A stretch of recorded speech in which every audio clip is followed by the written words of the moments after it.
کردستان په عراق یو علاقه ده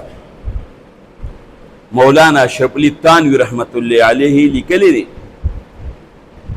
وی هغه ځای کې د ډاکوانو یو مشر ناست دی او کسان تللی دي چې کله ډاکه وغورځوي نو بیا د مشر له راوړي نو دی یې تقسیموي نو د کجورو یو دوه بوټي دي یو بوټي شین دی او یو اوچ دی هغې ځای کې د ډاکوانو دا مشر ناست دی او بلا ډاکوان دي د لاندې چې هغوی راوړي دل یې راوړي چې د ده مخ څه خوښ هغه ترې سره دی والي نور په هغې تقسیم کړي اوس بری نظر شو یو کارغه دی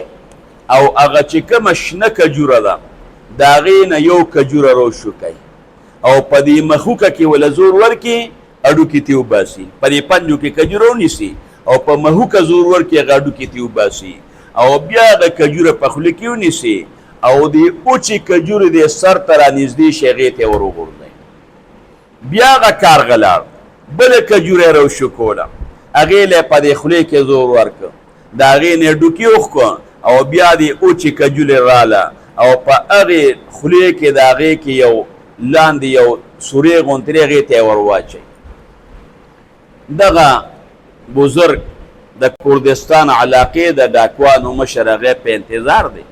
په تماشه دی چې دا څه چل دی یاره دا به د دې کارغه بچي په دې کې نو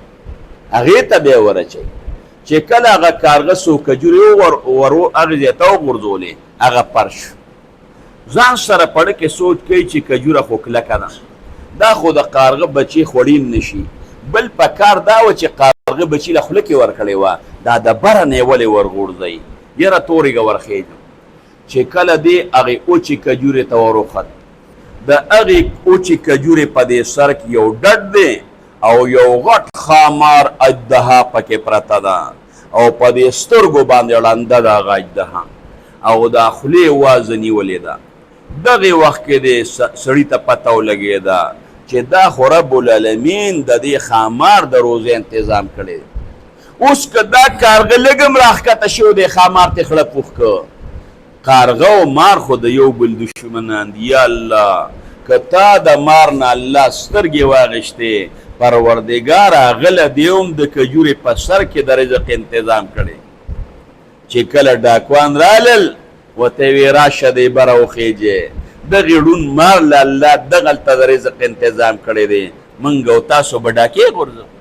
موږ او تاسو له الله پاک رزق نشي راکولی په هغې وخت کې د ډاکو نه توبه وکړه